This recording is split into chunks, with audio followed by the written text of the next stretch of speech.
In the 1880s, the balance of Palestine's sparse population began to change, with a significant influx of Jews fleeing from the pogroms in Russia. Increasing anti-Semitism in Europe saw the birth of the Zionist movement, led by Theodor Herzl, whose aim was to bring about the formation of a Jewish state in Palestine. Although Herzl never lived to see his dream fulfilled, the First World War brought the beginning of its realization.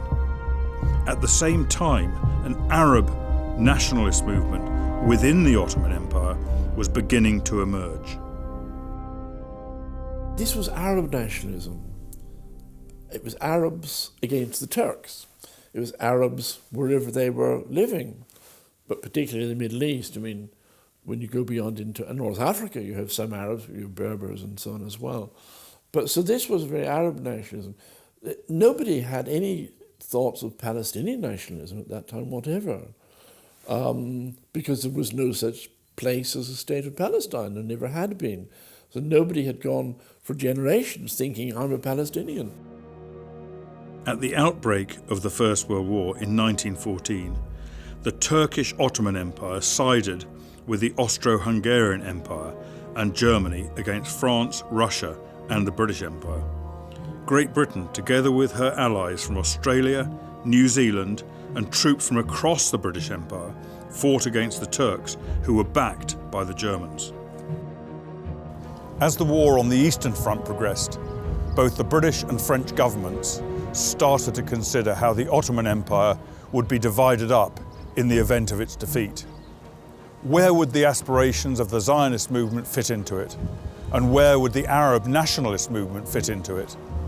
In 1915, the British High Commissioner in Egypt, Sir Henry McMahon, entered into correspondence with Sharif Hussein of Mecca. Letters were exchanged between representatives of the British government and Arab leaders, more specifically the Hashemites in Arabia. These letters, referred to as the McMahon-Hussein correspondence, involve commitments by the British to support a movement that would lead to the independence of Arab states. There's no doubt that these commitments were made. There were question marks as to the scope of the commitments, but these letters were not public. They were private, confidential exchanges between the British and the Arabs.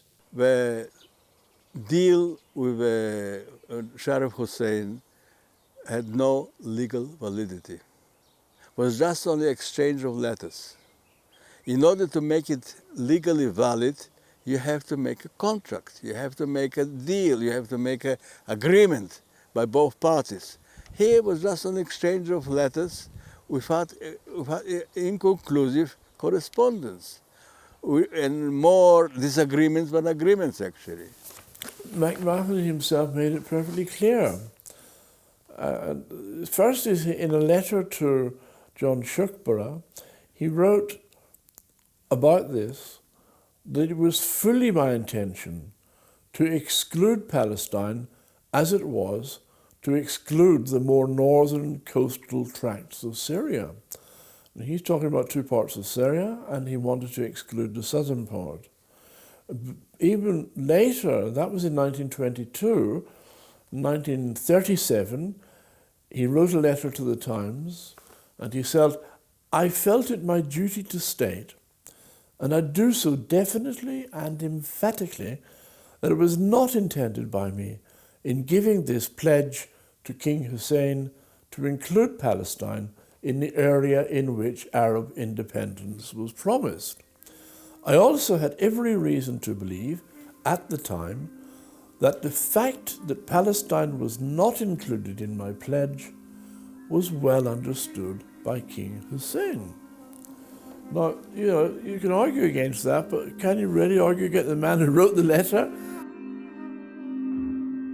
And then, in 1960, there were other commitments, this time made between the British, the French, and the Russians. These agreements referred to as the Sykes-Picot Agreement. and they decided to allocate and distribute rights in respect to the very same territories. None of them had the power of disposition in international law. So it's important to know that these agreements were made. The Sykes-Picot in particular was a secret agreement, and that it had an impact later on the borders of what became Palestine and the borders of Lebanon and Syria, because the French always reminded the British of the prior agreements, but they were not binding legal instruments in international law. In late 1916, the Allied forces, known as the Egyptian Expeditionary Force, were nearing El Arish and the border with Palestine, thus ensuring a sufficient buffer zone against any further Turkish and German aggression against the Suez Canal. By this time, a new Prime Minister and Foreign Secretary took office. David Lloyd George and Lord Arthur Balfour replaced Asquith and Grey. Both came into power, and both of them wanted to take the land of Israel. They wanted to make a big buffer zone to make sure that in the future no rival European power was ever going to come in and cut or thwart Britain's link from herself, from Britain, through to the Eastern Empire. The military campaign to capture Palestine from the Turks that continued through 1917 was beleaguered by one defeat after another. At home, the British government was considering the aspirations of the Zionist movement, which led to the Balfour Declaration.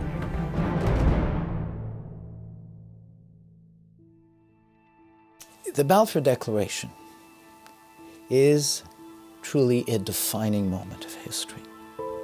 Why?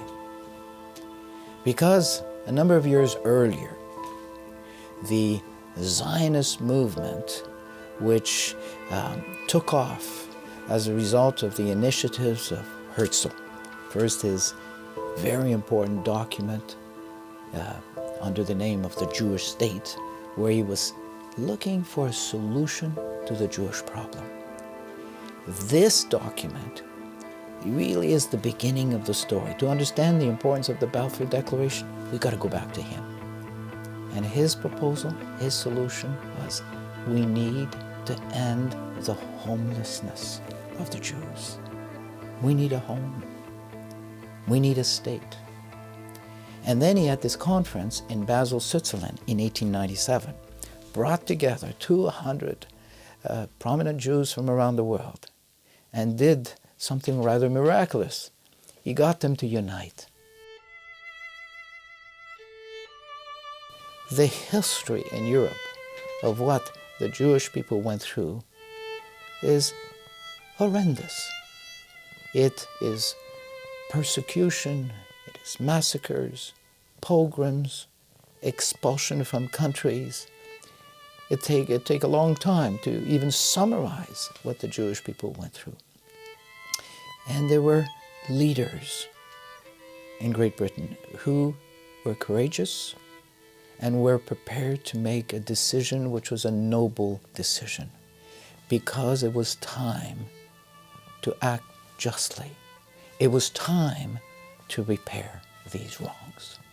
When the British government, with the help and support of the United States, of France, of Italy, decided that we're going to uphold and support this policy regarding the establishment of a Jewish national home in Palestine, everything changed.